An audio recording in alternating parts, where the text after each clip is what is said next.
من سنتين 3 في رمضان بدأت الحكومة تجيب أدوات رصف شارع، وعملوا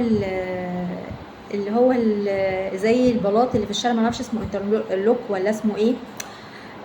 المهم هم عملوا الشارع بتاعنا، اللي انا فاهماه انه كان في اطار خطة للمنطقة كلها.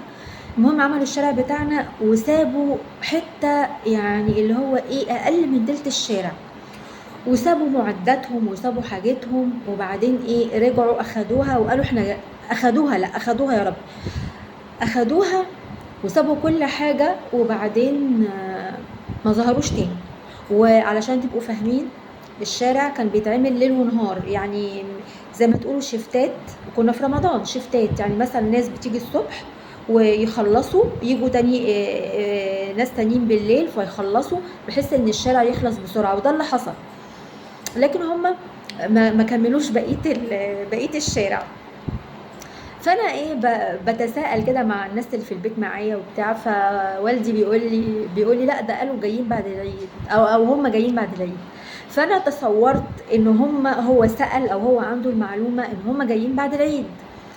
فات العيد وخلص العيد، وبعدها يعني اسبوعين 3 ومفيش، الدنيا زي ما هي. وفي في شارع الهرم، في شارع اسمه شارع ويمبي، في نفس التوقيت او متزامن الفترة دي. شارع ويمبي ده كانوا برضو زي ما تقولوا هيسفلتوا، فحطوا الطوب اللي هو الجيري ده بحيث ان هو تمهيدا لسفلتة الشارع. طبعا انا عايزه اقول لكم الشارع ده لو انتوا ماشيين فيه عباره عن شبوره بيضه في كل اوقات اليوم، شبوره بيضه. فاي حد هيمشي في الشارع ده لازم يروح بيتهم يستحمى حمايه جامده جدا. فكان يعني الشارع بتاع ويمبي ده بالتزامن مع الشارع بتاعي متسابين، يعني حطوا الطوب الابيض ده وفرشوا بيه الارض واتساب، لا اتسفلت ولا حاجه. يوم 2 اسبوع 2 بالمنظر ده. فانا عملت بلاغ في الشكاوي الموحده بتاعت مجلس الوزراء، وقلت فيه اللي حصل، اتكلمت فيه عن الشارع بتاعي والشارع بتاع ويمبي ده اللي انا ايه شفته كذا مره. خلاص. فجالي الرد من المحليات اللي احنا تابعين ليها حاجه كده، يعني اللي هو الناس المخول ليهم ان هم قايمين بالمشاريع دي. فجاء رد المجلس الوزراء ان هم بالفعل موجودين في الشارعين دول وبيشتغلوا. فانا كلمت في الشكاوى الموحده، كلمت الخط الساخن بتابع الشكوى، قلت لهم على فكره هم كدابين، انا واقفه في البلكونه الشارع بتاعي مفيش حد شغال، والشارع التاني اللي لسه ماشيه منه مفيش اي تواجد لاي حد اصلا، لا في الشارع بتاعي ولا في الشارع بتاع ويمبي. الخلاصه بعت تاني، جالي الرد تاني انه لا ده احنا شغالين في الشارع فعلا وبتاع. انا رحت قايله لهم لا يا جماعه دول كدابين يا جماعه، انا اهو واقفه بكلمكم من موقع الحدث مفيش اي حاجه. المهم بعدها بيومين بالظبط المعدات جت واشتغلت وكملت الشارع وعملت الشارع بتاع ويمبي، يعني الاثنين في وقت متزامن، شارع ويمبي والشارع بتاعي الاثنين بداوا يشتغلوا فيهم وخلصوهم. مش بس بقى كده، عملوا الشوارع اللي حوالين الشارع بتاعي كمان. انتوا فاهمين؟ فهنا انا بحكي الحكايه ديت ليه؟ عشان امبارح انا كاتبه في بوست متداول، يعني انه يا جماعه انه في اللي موافق على ان الشوارع تترصف وعايزين رصيف في الشارع، الرصيف ما بقاش موجود لينا، الرصيف بقى للمحلات بقى للكافيهات، ما بقاش موجود لينا احنا. فاللي موافق يعني ان الرصيف يرجع لينا احنا كمشاة، يعني يشير الهاشتاج ده ويشير البوست ده.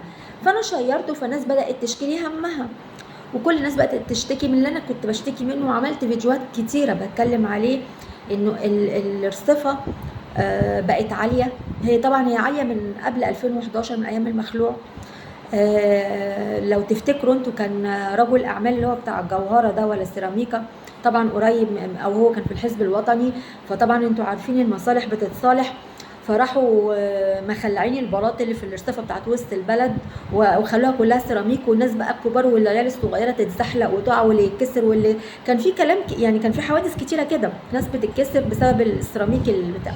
وبدات الارصفه تبقى عاليه في كل الشوارع بقى، مش وسط البلد بس.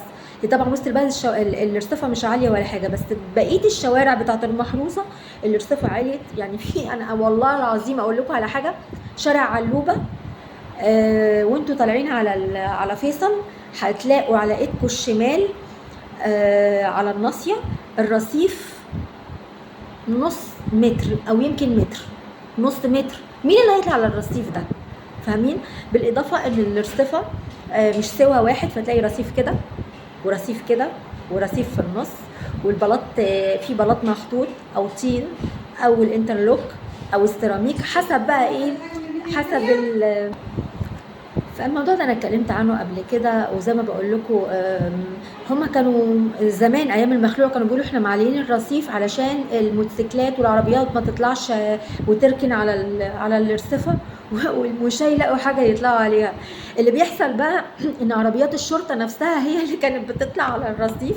يعني لو رحتوا شارع الهرم قدام فندق حور محب، على فندق حور محب، وكمان لما تعدوا الشارع كان الحته ديت معمولها زي زحليقه كده، وعربيه الشرطه كانت تبقى دايما واقفه. انتوا فاهمين؟ من كام سنه كده كان في سباق موتوسيكلات حرفيا في الرصيف المقابل لسينما رادوبيس. ده انا شفته بعيني، محدش قال لي، يعني سباق موتوسيكلات في عز الظهر. فالمهم ان احنا ما بنلاقيش الارصفه، والناس عماله تشتكي لي همها وعماله تشتكي لي في موضوع قفل المحلات وعدم الالتزام في قفل المحلات، وان اصحاب المحلات طبعا انا نسيت اقول لكم كمان انه الكافيهات شغله الارصفه، المحلات بالاستندات بتاعتها شغله الارصفه، بياعين جائلين عاملين استندات وواقفين شغالين الارصفه. فالرصيف مش لينا احنا، انا واحده من الناس اللي بمشي في وسط العربيات، تمام؟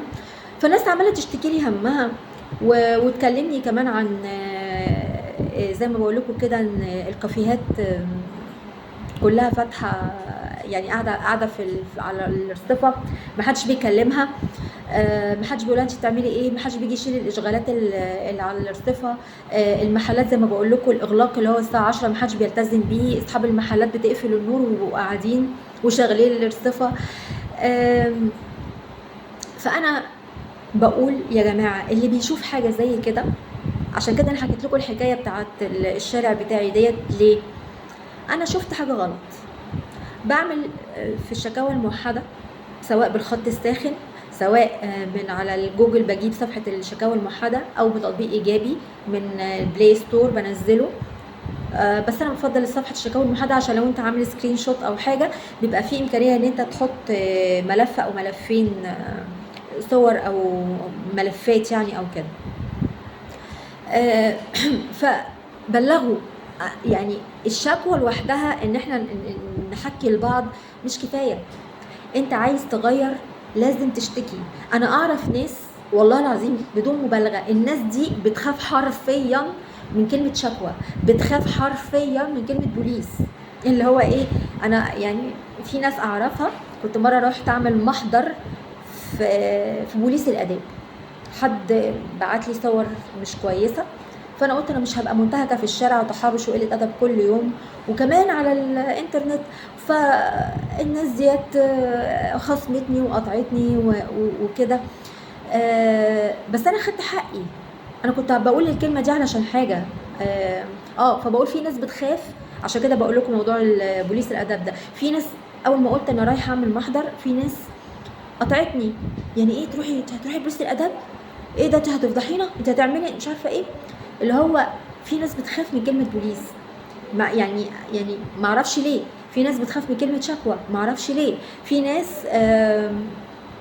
هتتريق عليك وهتقول عليك بتاع مشاكل، وهتقول عليك ان انت كل حاجه تعمل شكوى، وان انت طب انت كنت تدخل حقوق بقى لما انت يعني كده كل شويه تجر شكل، كأن انت لما بتشتكي او بتشوف حاجه غلط فبتشتكي فانت كده صاحب او غجري مثلا.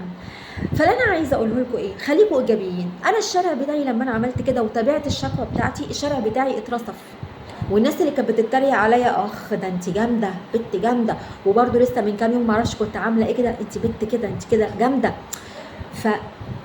فاتحركوا تاخدوا حقكم. شفتوا حاجه، انتوا اللي شفتوا، طالما انتوا اللي شفتوا. يعني انا مثلا لما حد يجي يحكي لي منتظر ايه، انا اللي هروح اشتكي مثلا؟ ما شفتش بعيني. انا لما اروح اشتكي او في حاجه ضايقتني وشفتها بعيني محدش قال لي عليها، اعمل الشكوى او البلاغ، ولو في سكرين شوت، لو في لينك مثلا او حاجه بحطه، بضمنه، بتابع الشكوى بتاعتي. تمام. عشان اجيب نتيجه لازم اتابع كمان. فاهمين قصدي ايه؟ فيقوم الناس دي تتلم. هتقولي لي ما احنا هم هيتلموا شويه وهيرجعوا. صح. على فكره في شارع فيصل جت فتره الحكومه شدت على كل الكافيهات، انا شفت ده بعيني، وفي عز النهار كانوا يجوا لهم ويقفلوا الدنيا وبتاع وكده، وقعدوا فتره مفيش اشغالات وبعدين رجعت تاني. ليه؟ علشان يعني انتوا فاهمين القصه بيبقى فيها ايه، ومفيش حد بيشتكي، مفيش حد بيتكلم. وكل ما تيجي تقول لحد طب بيتكلم يقول لك ايه، اصل انا هتكلم ليه؟ ما اصل طولها زي عرضها، اصل هي هيرجعوا تاني. طب يا سيدي لما يرجعوا تاني اشتكي تاني، ما اصل انت بص، ما ضاع حق وراءه مطالب. ده اللي انا افهمه. تمام.